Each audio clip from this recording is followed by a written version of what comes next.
यो भन्छ भाग्यमानीको भुत्ते कमारो फुपूहरू भेट्नु आएको ठ्याक्कै खाने बेलामा आइपुगेछ। आइपुग्नेको दोष हो कि यो बनाउनेहरूको दोष त्यो चाहिँ कमेन्टमा भनिदिनु छ है।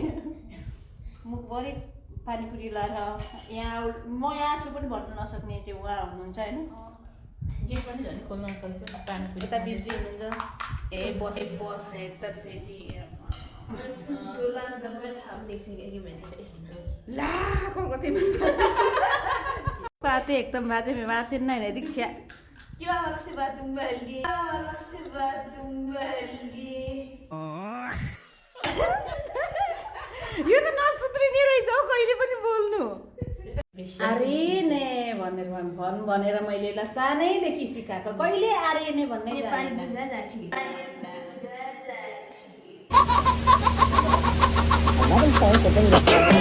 जेठी त यता पो त माइली म कान्छी हैन। ए यता बनिसकेछ खाए ल।